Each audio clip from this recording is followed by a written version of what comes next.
A very good afternoon to respected dignitaries, governing body member of RAV, Director RAV Dr. Vandana Siroha ma'am, Gurujans, I welcome you all in another intellectual session of Gyan Ganga webinar series.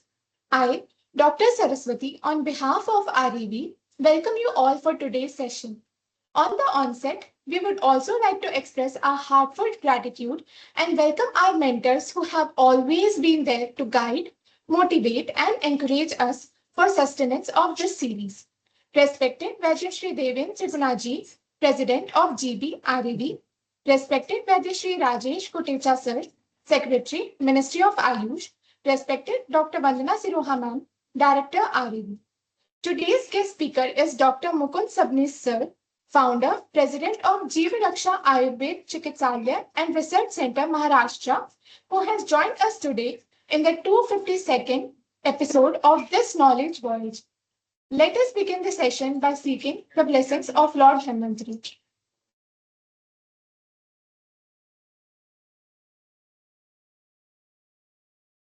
Om Dhanvantraya Namaha.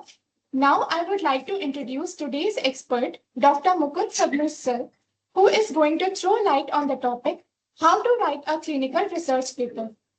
Dr. Mukund Sabnis is an Ayurvedic physician, researcher, and founder of Jeevanrekha Analytical Services and Jeevanrekha Ayurved Chikitsalaya and Research Center, Maharashtra.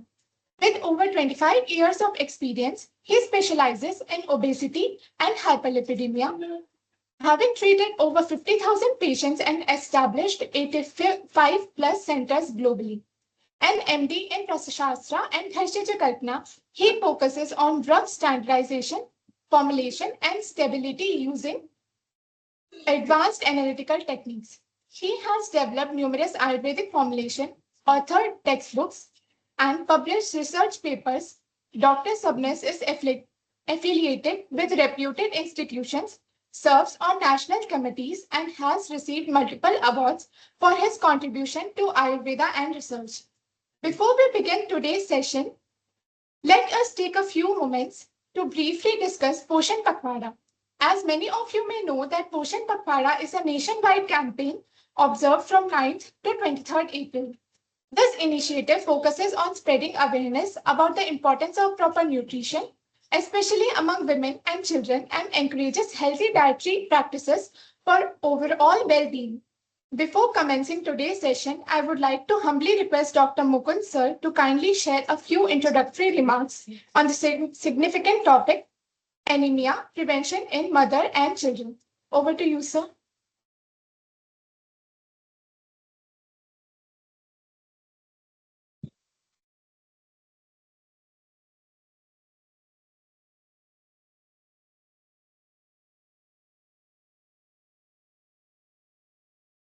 Hello, can you hear me? Yes, sir. Can you see the slides? Yes, sir. The slides are visible. Can you please change the slide so that we can check once? 1 minute.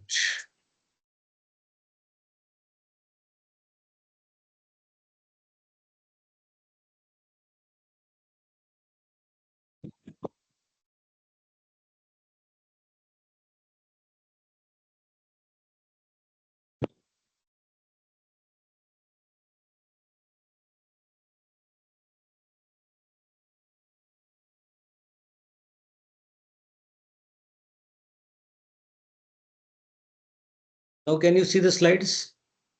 Yes, sir. Yes, sir. Okay, Yes, sir. so we'll start then. So I'll Okay, be sir. introducing some of the important concept of anemia regarding this week on the what we can call anemia and pregnant women and children. So this was the responsibility given by the organizers for the today's webinar. So I'll share my views within 10 minutes and I'll shift myself towards the main topic of today's. So सर्वे सुखिनः सन्तु सर्वे सन्तु निरामयाः सर्वे भद्राणि पश्यन्तु मा कश्चित् दुःख भाग् भवेत्. Hello everybody. So when we look into anemia, what I feel through the Ayurved perspective and through the modern concept of anemia, where the reduced hemoglobin level is less than 11 gram in pregnancy. So it is a most common iron deficiency anemia which is seen in pregnancy in India. So when it comes to anemia, it is a reduced oxygen carrying capacity and where we have to supplement the people with hematinics as per the modern medicine perspective. If we see the prevalence, nearly 52% pregnant women are anemic, and it is a major public health concern which can land into majority of the issues in the upcoming newborn baby. So when we come to anemia, it is with as perspective to modern medicine, it is regarding the differential diagnosis of anemia. It may be B12 induced, it may be hemolytic anemia, it may be iron deficiency anemia. So many types of anemias are described, but when it comes to pregnancy, it is iron deficiency anemia due to certain causes where modern medicines promotes taking iron sulfate. When it comes to Ayurved, here the concepts are totally different. And we have to remember one important thing is that Ayurveda promotes Pandu Rog as a Santarpanjanya Vyadhi. This is very important. That it is a Santarpanjanya Vyadhi, and in the key feature is pallor. No doubt, Charak also says, Sushruta also says that the key feature is pallor, and it involves the Rasa and Rakta Dhatu Dushti. So when it is enlisted in Santarpanjanya Vyadhi, then we have to think whether we want to give any medicines which is Madhur Rasatmak through Ayurved prescriptions. That's very important.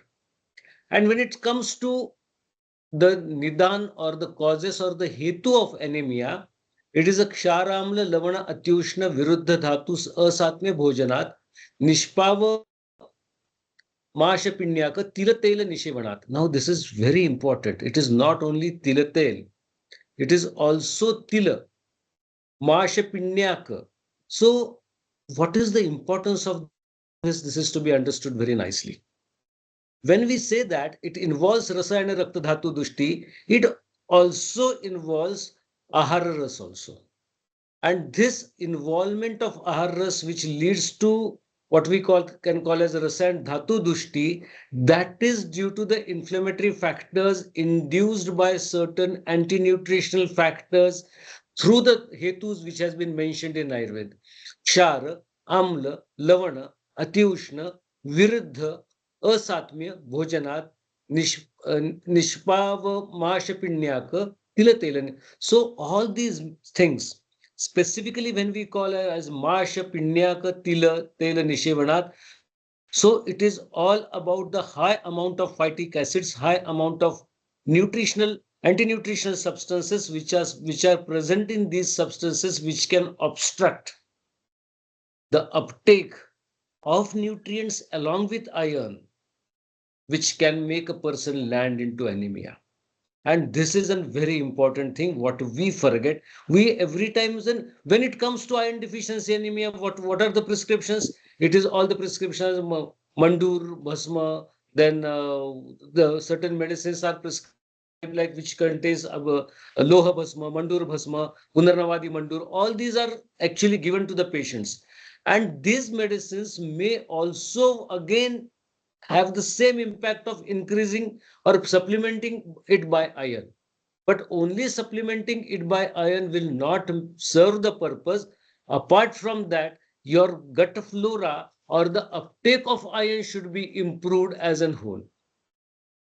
And when it comes to the Samanya Lakshan, when we diagnose it, Sambhute Asmin Bhavet Sarvam Karnakshvedi Yatanalaha Durbalaha Sadhanonna Twitter Shrama Brahma Nipiditaha Gatrashula Jarashasa Gaurava Aruchi. So if you go through the Harrisons also know, these are the same features. These are the same symptoms which are described in iron deficiency anemia in even modern text and modern important reference books. So the whatever the lakshanas are mentioned, whatever the features are mentioned, these are the same features which are mentioned in Ayurveda also. But here we have to see that not only the dietary factors, but kama, chinta, bhaya, krodha, shokopa, chetasaha, samudirnam yada pittam hrudaye samavasthitam, vayuna balino kshiptam, samprapya dhamanirdashaha, prapannam kevalam deham twang masantaram ashritam. This is very important that twaka, mounsa, Mausa, these are also the Dushas in anemia, and they say that Kama Chinta Bhay Krodha Shoko Chetasa Samudrinam Yadapittam.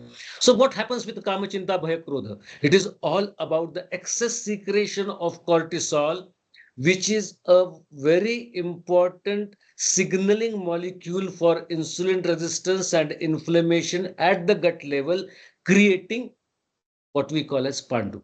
So here all these factors are to be taken into consideration, and this Pandu can vitiate the Ahar Ras, that can vitiate the Rasadhatu, that can vitiate the Raktadhatu, and creating some inflammatory factors along with the muscles and along with the skin.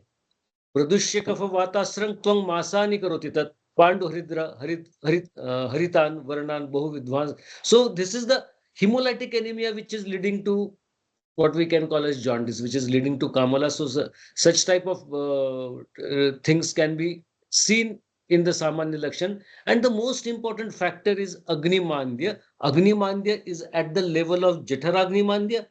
Agnimandya is at a level of Bhutagnimandya. Today it's not a topic, otherwise I would have delivered very clearly what is actually Bhutagnimandya and how it is to be diagnosed and how it is to be seen into the patients. So Agnimandya, improper rasa formation, that is Jataragnimandya, leading to Bhutagnimandya, and it again leads to Dhatu Agnimandya, that is specific to Rasadhatu and specific to Raktadhatu.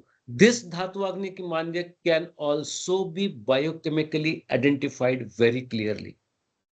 So whatever the Ayurved perspective we have looking towards anemia, that can be clearly seen chemically or with the help of molecular biology, what Charak and Sushrut has shown into Pandu.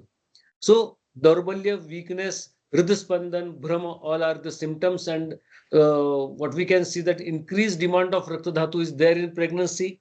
So the fetal nutrition dependency is completely on the what is needed by the fetus through the mother, and that's why here Agnimandya is to be treated very correctly. And which Agnimandya?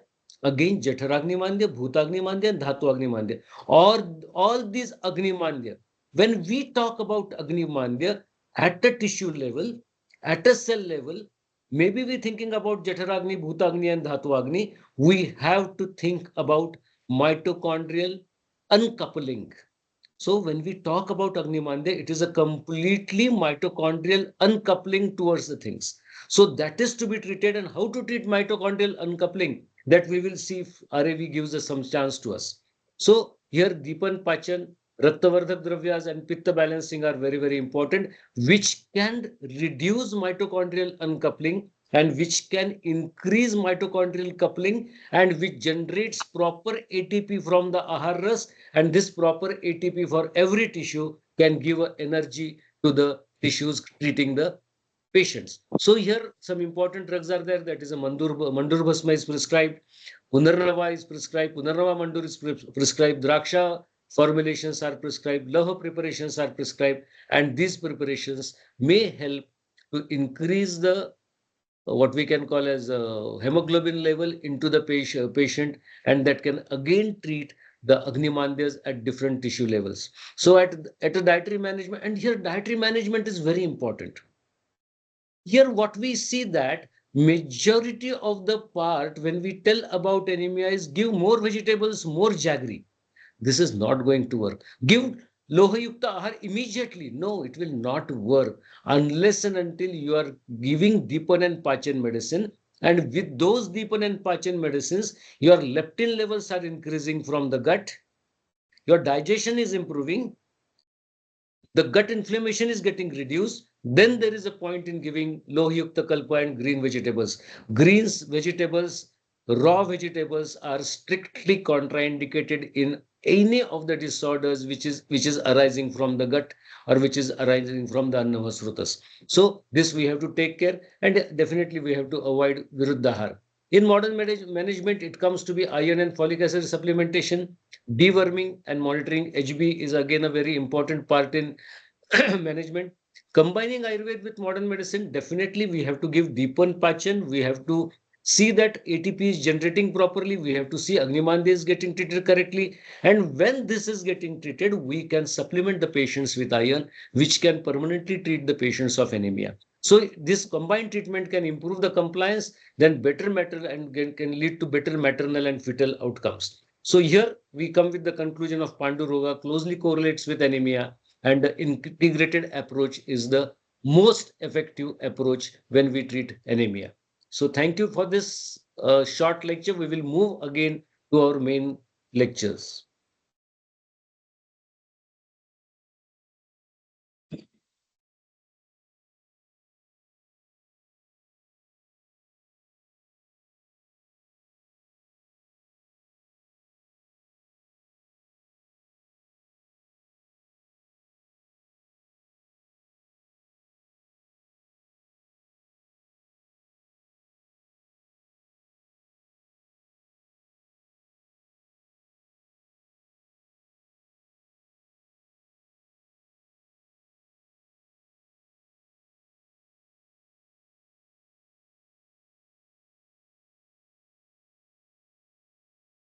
Thank you, sir. Now we will proceed with today's session. Yeah.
So we have not I'm given sharing. any I'm of sharing. but I'm sharing. giving the evidences. The live evidences could have been better for the students. Just we have briefed about the anemia and the Pandu, or in short, if you are a vast experience of 23 years, the clinical experience, the the way you practically treated the Pandu patients could be useful to the uh, RAV students. Pardon, sir, I didn't get what you were telling. I didn't hear it properly. What I meant to say, sir, the you have given a brief in the description about the Pandu and anemia, Yeah. but you might have treated number of the variety of Panduroga or anemia cases. So Yes. the most significant cases examples in your clinical experience Yes. I'll share. I'll could share. have been beneficial to the RAV Okay. students. Okay. That is what Okay. I am Okay. telling. Yes. Definitely, sir. Definitely.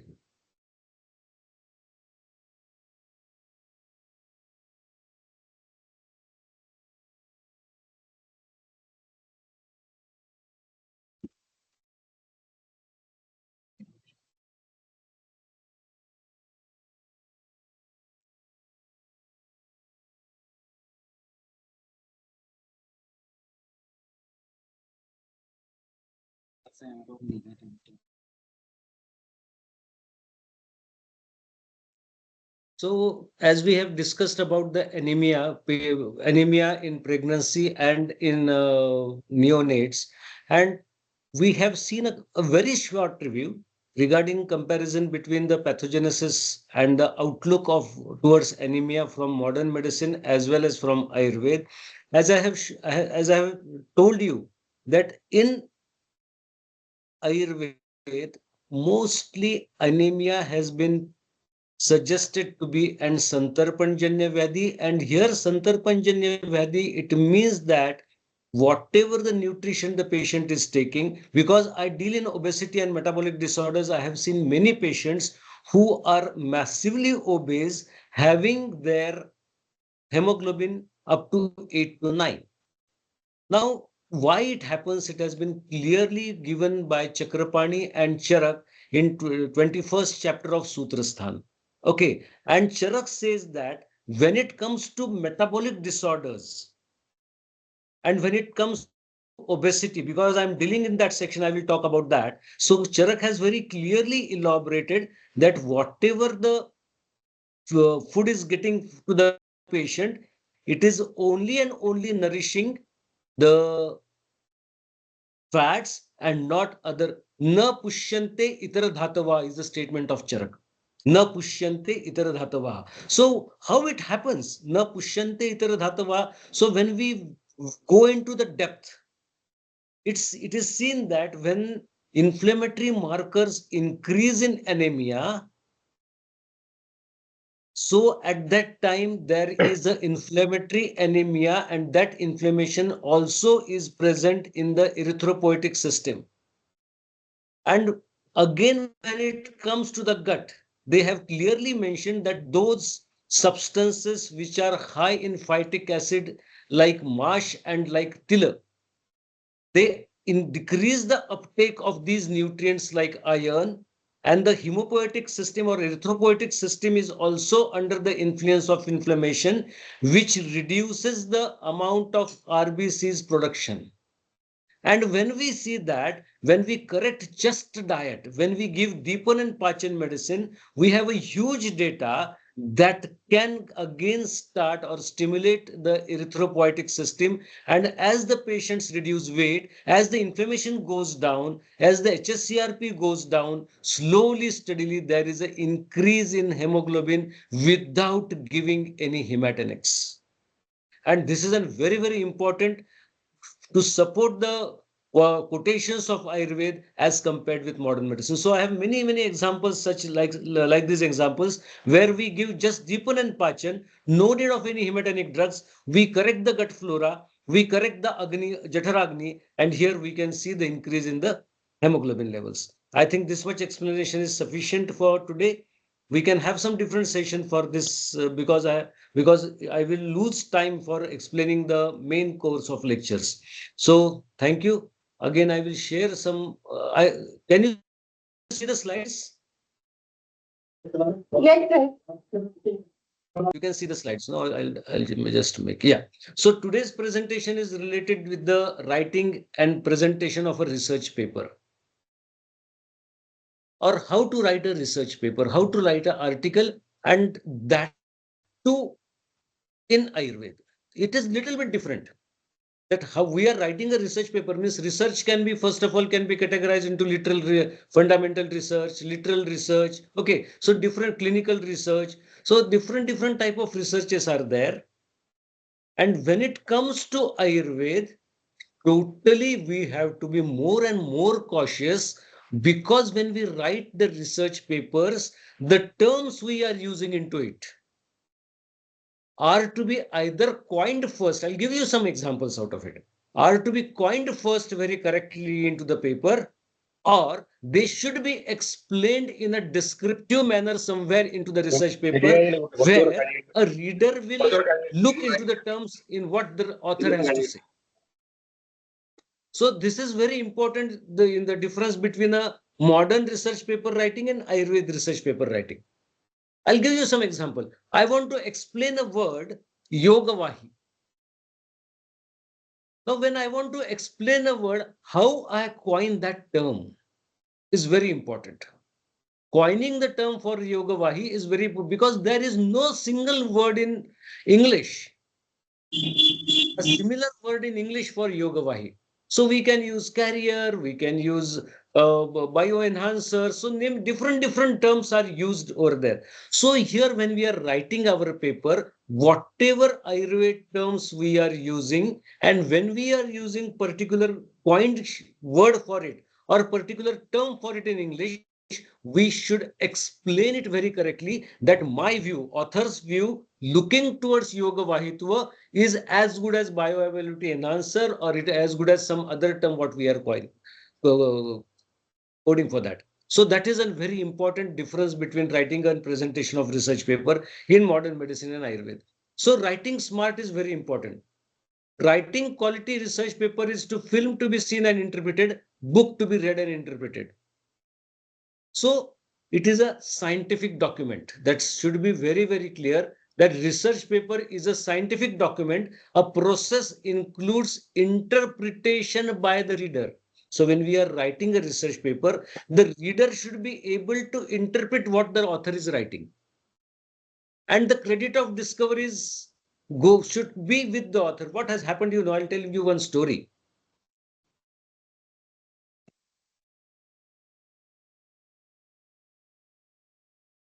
Yes. So the story is that what we can call as how we can formulate a sentence that is a unit of discourse, that is a single unit going to the single function and going to the single point. So how we are using our words is very, very important in the research paper. Here I have given you the example, the subject and the verb. The greatest Italian navigator, who was funded by Queen Isabella of Spain to sail west from Europe to discover a few routes to the east, but ended up to the American continent in the late 15th century to set in a motion of a great wave of migration for Europe, was Christopher Columbus. Now see, what we have used, we have kept the name of the navigator a secret, and the last term is Christopher Columbus. This way also you can prepare a sentence, or the greatest Indian navigator was a Christopher Columbus. He was funded by Queen. So we want to give a dopamine rush to the people, or we want to give a stress to the people when they are writing the sentence. That is where, see, the screen is before you. You can see the difference between these two sentences. They mean same, but here we are creating some what we can call as some intention that, okay, who is that person? And that is a Christopher Columbus. On the other part, we are telling that Christopher Columbus is the person who was funded. So this is how we have to again think about the research papers, how we are writing it. So again, when I say that the credit goes to someone, credit of discovery, who convinces the world and not to those who make the discovery. So the person who convinces the world is also credited, and the person who has invented the thing is also what we can call as is also known to the people. And that's why how we are putting it, whether we are giving the credit to the discovery people, or whether we are going to credit to the person who has made it known to the people. So here is the example. That is a credit of discovery. Who convinces the world and not to those who make the discovery? Who convinces? So what is the example? About penicillin, discovered in 1929 by Alexander Fleming, and the Nobel Prize in 1945 goes to three people: Alexander Fleming, Howard Farley, and Ernest Chain. So who have discovered it and who have made it known to the world. So this is the credit of discovery. So this is a very important part, that who is going to get the credit of the discovery in the research paper. And when we think about research paper, a piece of academic writing providing analysis, interpretation, argument based on in-depth independent research. That's very important. What I have done independently, this is very important. And it is academic writing which has a provision, which provides an analytical part, an interpretation part, and a very important in-depth argument part in an independent. So whatever I am going to tell to the people through the research paper, it should be an argumental in a positive way. It should be argumental in a positive way. So research papers are similar to academic essays, but usually longer and more in detail. So when it comes to research paper, it comes with number of statistics, it comes to be number of pie diagrams, it comes with images and all these things. And there every pie diagram, every statistical value is to be commented very clearly. Commented very clearly. This doesn't happen with the academic essays.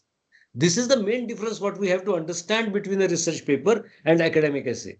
So going further, the laboratory reports one experiment, results well known. In the research paper, reports of several experiments. So when it comes to research paper, I have to collect a data of the previous work. Laboratory report, one experiment, the result are out. But when it comes to research paper, that we have to see that before my research, these were the several experiments. This is a data of those experiments, and this is how I interpret previous research. And I am putting with this research paper a new data, a new hypothesis, which constitute one experiment and coherent means very clear investigation, logical investigations I am doing here. And for example, I'll tell you some examples which comes to Ayurveda. That's why in the starting I told you that is a difference between a Ayurveda research and modern research in the research paper. For example, we'll take a topic of prameha. Take a topic of diabetes mellitus. When it comes to diabetes mellitus, and when I want to explore the samprapti of diabetes mellitus, or when I want to explore the mode of actions of my drugs what I'm using in diabetes mellitus, what the outcome what I take, or the outcome what modern medicine takes, is HbA1c, fasting post meal blood sugar. But when it comes to Ayurveda, Ayurveda has created one very important factor in the dushas, that is kled. And neither fasting post meal blood sugar, neither HbA1c will focus on this dushas of kled or lasika. So if we want to focus on Kleda and Lasika, I have to report several experiments which were taken before, and now put my hypothesis and new data in front of the people that, okay, HbA1c, fasting post-meal blood sugars are not the biomarkers expected in Ayurveda, where Kled and Lasikas are not targeted. Here we want to target some inflammatory markers. Here HSCRP should be targeted, insulin should be targeted, uric acid should be targeted. Then and then only I can say that the samprapti of prameha is getting inhibited. So this is how we have to differ between Ayurveda research and modern research, and that should come into the research papers. That's very important. Then writing a research paper requires a strong knowledge of the topic, engaging a variety of sources, making an original contribution to the debate. So when I say, okay, I want to include HSCRP as the outcome, primary outcome, I want to see the HOMA index in diabetes as a primary outcome. So that should be debatable with the people. Why I want to take it? These are my results, and I want to take these biomarkers because of such and such conditions. So whatever you are putting before the people, whatever the hypothesis you are putting, whatever the new data you are putting before the people, that should be the original contribution, and that should be debatable. That's very important while writing the research paper. So going ahead, what is the style of my writing? Who are the peer reviewers, and what is the pre-review process that should be known? What are the structural principles of the organization where I am putting my research paper? What is the order and organization? What is the style of writing? And what are the modern tools? These are very important points to be considered when we are giving some research paper to certain organizations or certain peer review journals. So structural principles. The purpose of the research is very important, and that should be reflected into the research paper to communicate, not merely to present, know the reader or audience. What is my purpose of doing this research? We'll take the same example that I want to treat prameha as a whole. I want to treat diabetes. I don't want to treat hyperglycemia. That should be communicated in a loud way in the research paper. And that is my purpose of doing the research. This way we have to put it forth, because the concept of Ayurveda and concept of modern medicines looking toward the same thing are totally different, and that should be put forth into the clinical research papers. Forgive, I'm not talking about the literal or fundamental researches. I'm talking about the clinical research papers. Then when going to the reader expectations, reader do not simply read but interpret based on the clues received from the structure. So what are the reader expectations that should be kept in the mind of the author? That my reader will have this impact. They will interpret this sentence that way. So majority of the time, whatever the majority of the readers will interpret, that way the sentences in the research paper should be put on. So note any discussion important to the topic. So when you're writing the research papers and when you're just deciding the structure of it, so the first draft is never the final draft. If we give the first draft to any person to read, he will say that what you have written. But that is the first draft. So whenever you are writing a research paper, whatever are your ideas, maybe any grammatical mistakes, whatever may be your ideas, maybe the sequence may go wrong. First, write it down. No idea should be missed out when you are writing. That is very important part of writing a research paper. So try to find an issue that can focus your paper around.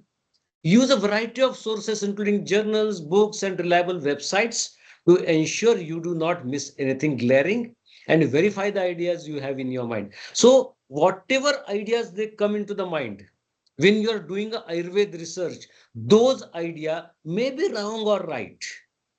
It is not mandatory that your hypothesis should come right only, but that is a hypothesis that should be put forth, that should be written, maybe 10, 20 years afterwards. Some of the person may, that hypothesis may elect some idea to some of the reader, and he may go in a very different direction positively.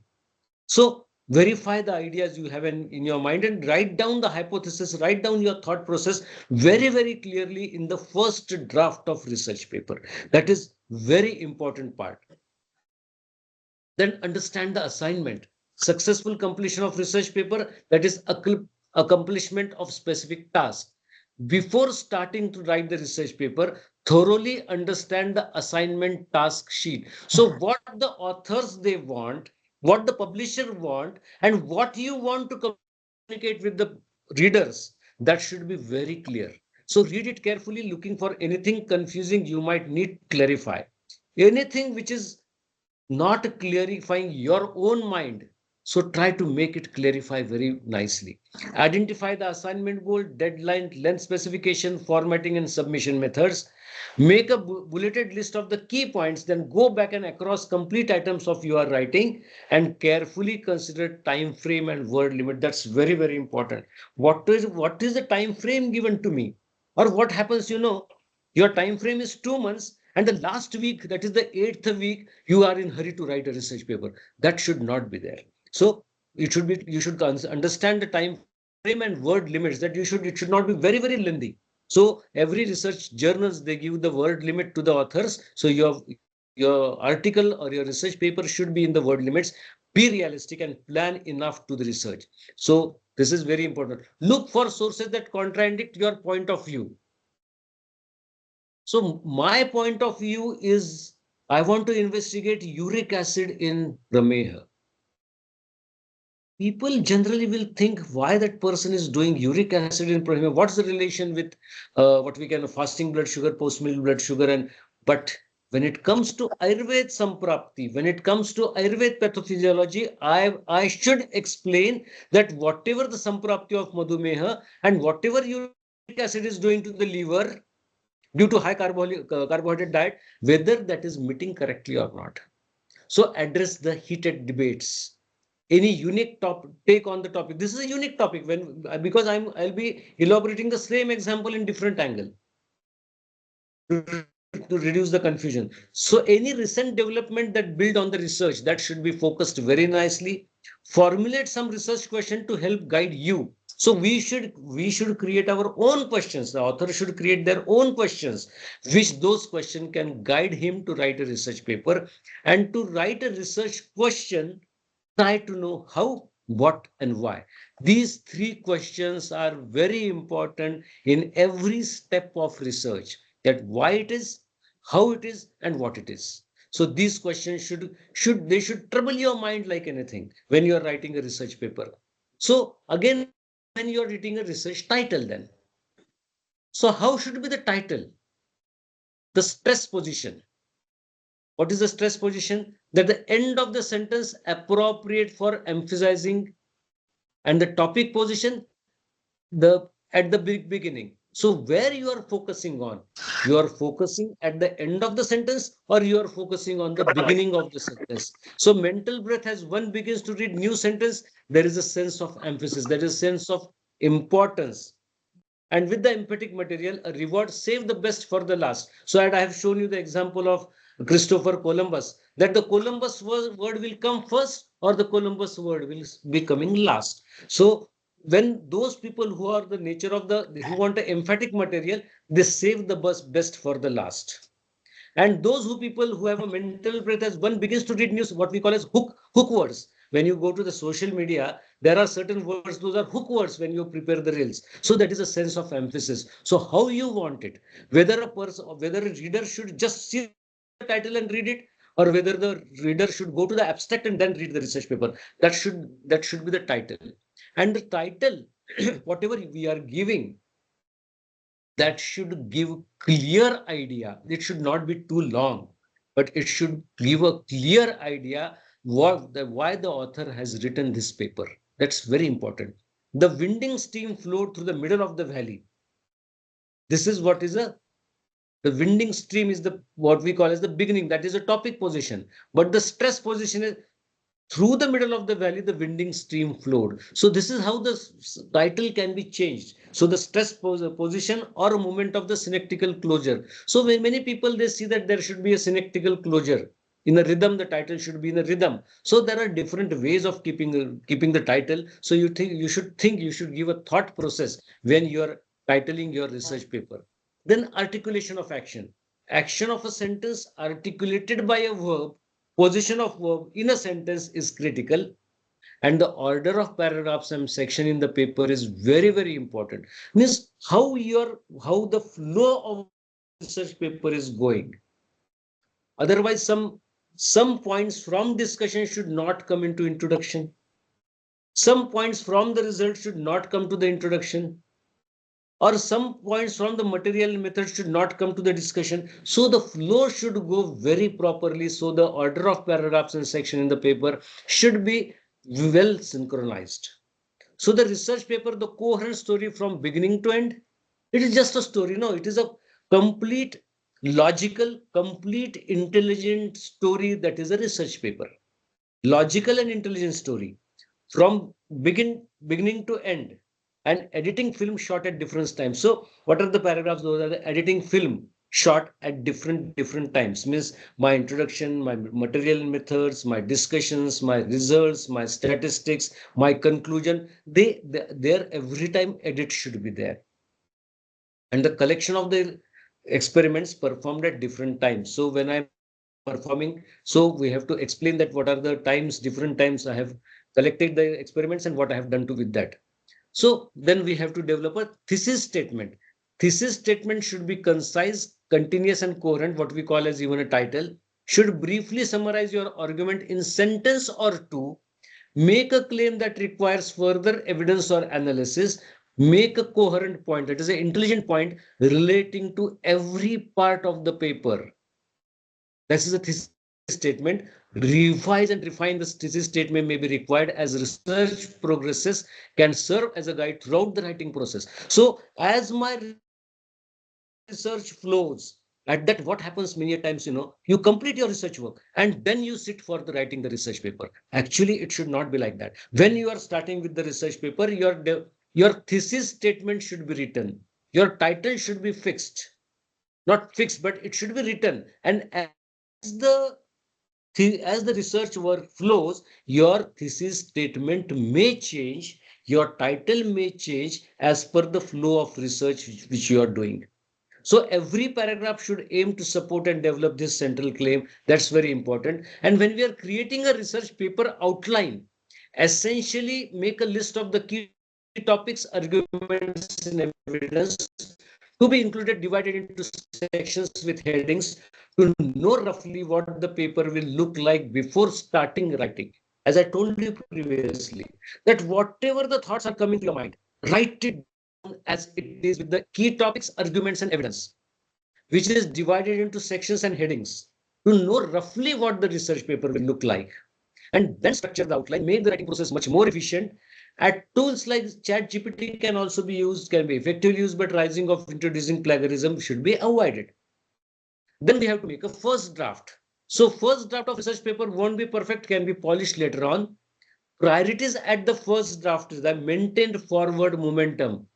Means we are writing whatever, as I told you, the flow of the research paper writing should go progressively. So maintaining forward momentum, right now, perfect later. So whatever, whenever you are working in the research project, whatever observations are there, write them down immediately. I will write later on when I write the research paper, you forget it that time. And then the main points you forget, and that makes a missing link into the research paper. Paying attention to clear organization and logical ordering of paragraphs and sentences, which will help you when you come to the second draft. So first draft is to be made, second draft is to be made, expressing ideas as clearly as possible to know what you were trying to say when you come back to the text. Now, this is very important. So when you write a research paper, it is just like a communicative language between a reader and a researcher. So whatever you are speaking, whatever is there in your mind, it should come into the flow of the research paper writing, and your ideas should be very clearly expressed to know what you were trying to make a research, and which is getting registered in the mind of the readers. That is very, very important. So the first draft of research paper, you need to start by writing the introduction. When you are preparing a first draft, don't start from introduction. Begin where it feels most natural to you, because everybody's thought process while writing is totally different. Randomly write it. Use the outline as a map while writing. Do not delete last section of the. This is very important. When we write the chapters of the book, what I do that I write it completely. It may be the unwanted because it is a first draft. It may be unwanted into that particular research paper, but it can be very important idea in some of the different research. So do not delete large section, keep it somewhere in some of the important files. So if something written describe or doesn't quite fit, move it to a different document, but don't lose it completely, because that idea may trigger some other different researcher, or may trigger your ideas also when you are in further research. So you never know if it might come in useful later. So that's very important. Don't delete anything completely when you are putting a new ideas, new concepts into a first draft of the research paper. Then the structures of the paragraph, the basic building blocks of research paper, each one should focus on a single claim or idea that helps to establish the overall argument of purpose of the paper. That is should be the paragraph structure. Then citing the sources. This is very important. Keep track of citation at this stage to avoid accidental plagiarism. Each time you use a source, make sure to take note of where the information came from. A very important thing. When you are taking a citation from a website or some of the website, it is very important to write down the time and date at the time of downloading that citation, because many times the websites may crash, people may change the website. So the time and the date are very important when you are referencing certain websites. You can use our free citation generators to automatically create citations and save your reference list as you go.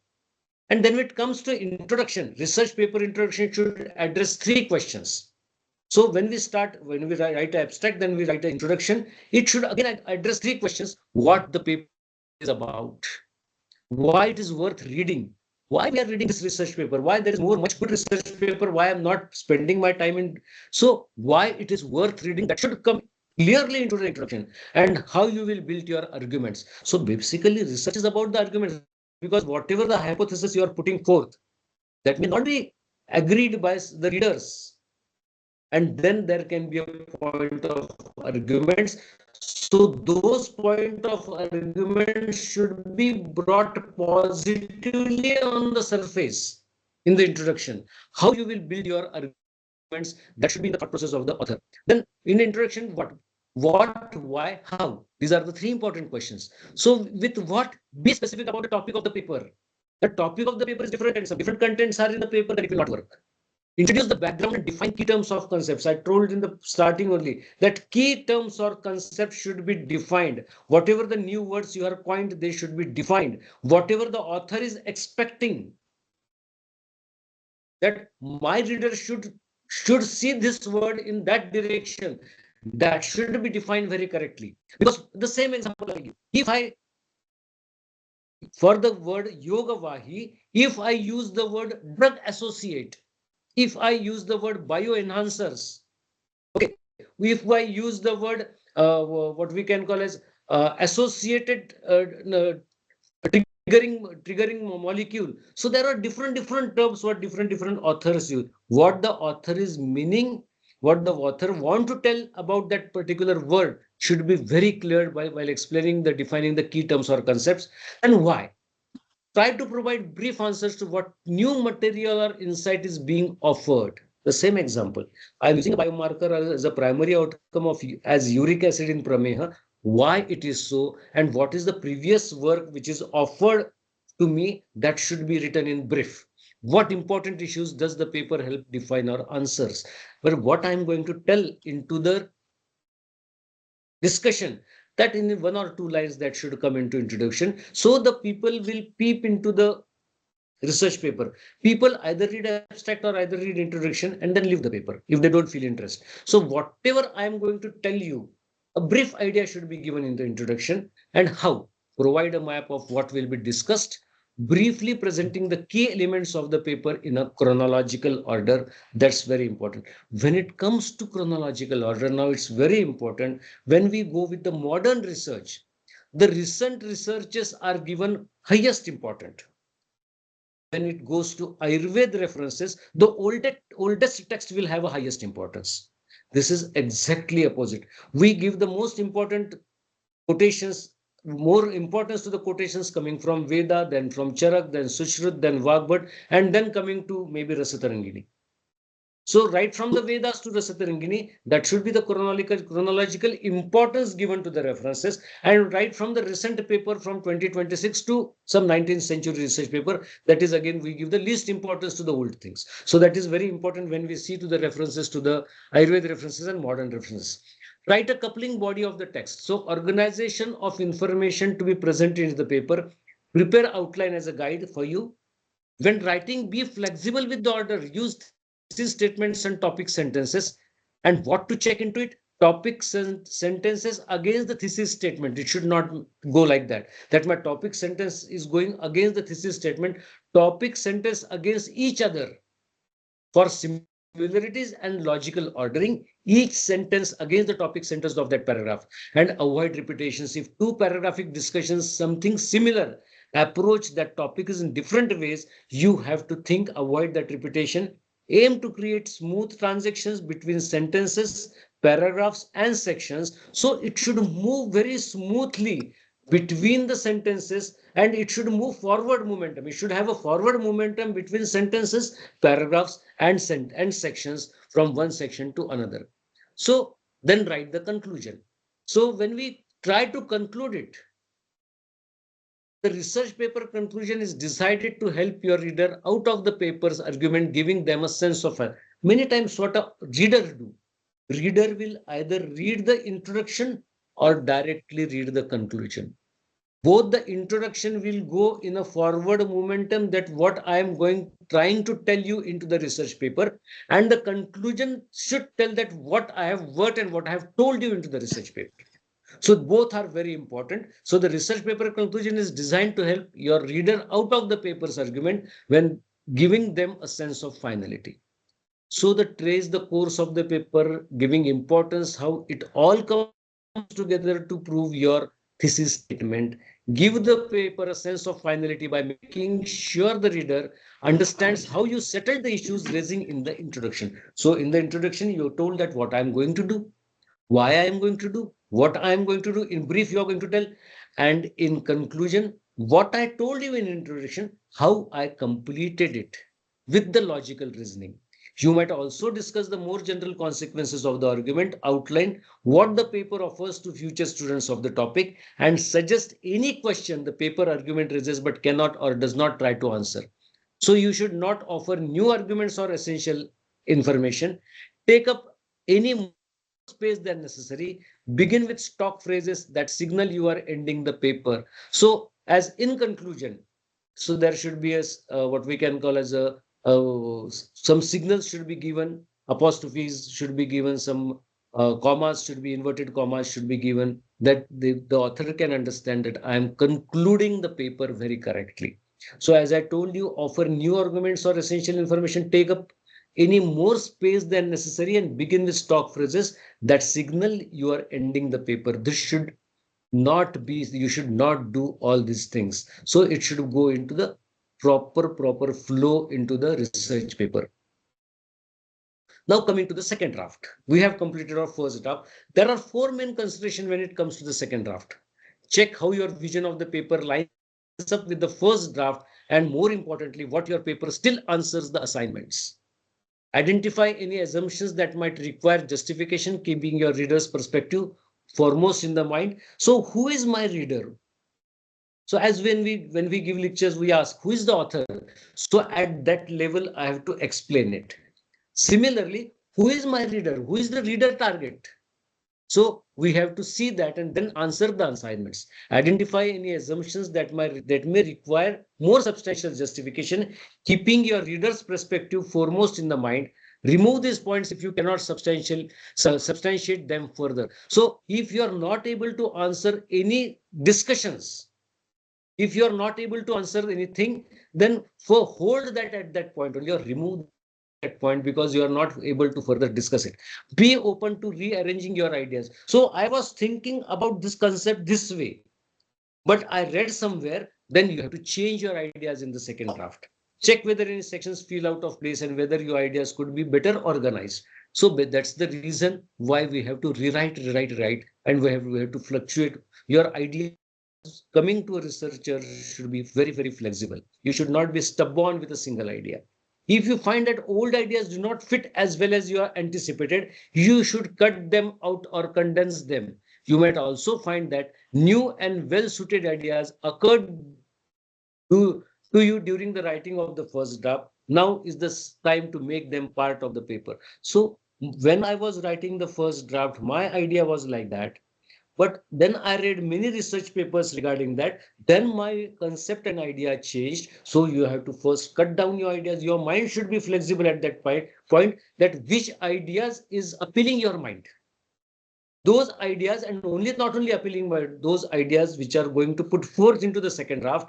At that point, your mind should be convinced that I will be able to answer logically, rationally, for the ideas I am putting into this research paper. This is very important. And then revision process. So the goal during the revision and proofreading process is to ensure you have completed all the necessary tasks and that the paper is as well as articulate as possible. The global concerns are to be targeted. Confirm that your paper completes every task specified in your assignment sheet. Check for logical organization and flow of the paragraph. Check paragraphs against the introduction and thesis statement and the fine-grained details. Check the content of each paragraph, making sure that each sentence helps support the topic sentence. That's very important. You should never go out of the flow in any of the paragraph. That whatever my title is there, whatever my introduction is there, and whatever the sentences you are writing, they should every time get stuck to the title and the introduction. No necessary or irrelevant information should be present. All technical terms your audience might not know are identified very nicely. That comes to very important to Ayurvedic terms and Ayurvedic point terms in the different languages. Next, think about sentence structure, grammatical errors, and formatting. Check that you have correctly used transition words and phrases. And this is again a very important part. Now and then I'm telling you that transition words, coined words in different languages, whether they sound same in whatever we talk in Sanskrit, that should be clearly seen. Now, for example, when I'm writing a research paper in 2026 and I want to explain Agni, don't use the term fire. If I am explaining Pitta or Vata, I don't use the word wind. That is very wrong. So whatever the terminologies are given in Ayurveda, the same terminologies are to be used in the research paper. and then what you mean literally out of that, and what are the expected meaning of that term, that should be coined very perfectly, and that should be told to the readers. So think about sentence structure, grammatical errors and formatting. Check that you have correctly used transition words and phrases to show the connections between your ideas. Look for typos, typing mistakes, cut unnecessary words, and check the consistency in aspects such as heading, formatting, and spelling. So these are very important part of this lecture. So the tip is that create better flowing sentences with paraphrasing tool. Finally, you need to make sure your paper is correctly formatted according to the rule of citation style you are using. So you have to first decide what is my citation style. For example, you may need to include an MLA heading or create an APA title page. So Scriber professional editors can help with the revision process with our award-winning proofreading services. So what we can do is that we can write a research paper with a very, very proper flow. It should be a forward momentum of the flow. In Ayurveda, when it comes to the terms should be coined very perfectly, and you should not use exact literal translation like Vata is wind and Agni is fire or Kapha is phlegm. These should never be used. Don't translate it literally. You have to give the expected meaning and literal meaning. So such type of words are to be, or you can use certain publications which are published by Ayush for all this purpose, and then you can complete your research paper. So I end over here.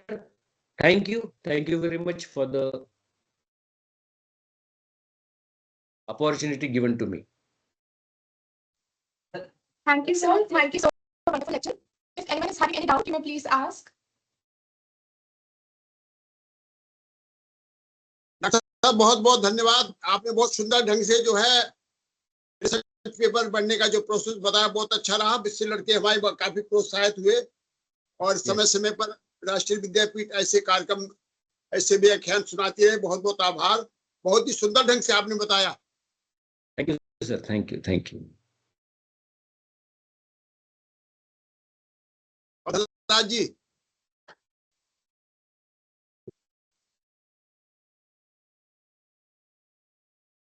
गुरु जी, सबनीस जी प्रणाम।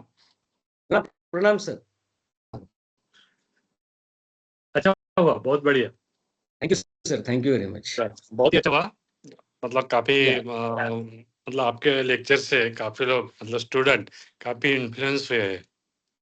Thank you sir, paper के वक्त बहुत अच्छे लिए। किसी विषय thank you पर for sir invitation. बताइए, thank you very much sir. जिस विषय पर आपने रिसर्च पेपर दिया हो सर, उस विषय पर अपना व्याख्यान रखिए, जो अच्छा विषय हो आपका कोई, जिससे छात्र प्रोत्साहित हो। या मैं बता दूंगा सर, काफी काम हो चुका है बहुत, क्योंकि हमारा NABL एक्रेडिटेड लैब है, जो भी ऐसा only one lab in India which we are driving with a very high end instrumentation. अगर वैसे कोई, अगर आपके विद्यार्थियों को कुछ अगर लगे तो any time I am ready to entertain your students. Research paper हो आपका किसी रोग विशेष पर जो आपने प्रस्तुत किया हो शासन को? यस। ओबेसिटी पे काफी काम है सर, मेटाबॉलिक डिसऑर्डर्स और ओबेसिटी में। मेटाबॉलिज्म पर रखिए कभी व्याख्यान, मेटाबॉलिज्म पर दीजिए कभी। Yes.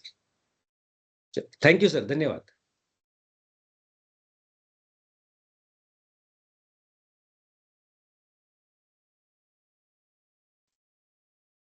Thank you so much, sir. On behalf of the organizing committee, I would like to thank Dr. Mukund sir for delivering such insightful lecture. I would like to extend my sincere gratitude to our mentor, Vaidya Treven Trigunaji, President, GBREV, for his continuous support, guidance, and blessings. I thank our director, Dr. Vandana Siroha ma'am, who is the guiding force for all the events at REV. I would also like to thank Vaidya Rajesh Kotecha sir, Secretary, Ministry of Ayush, for his participation and encouragement in all our endeavors. Most importantly, I would like to express our heartfelt thanks to all the gurus, shishyas, and other scholars for their presence and active participation for making this webinar a successful one. Last but not the least, I thank each member of RAV organizing team who worked behind the stage to make this session a successful one. Thank you so much, sir. Thank you.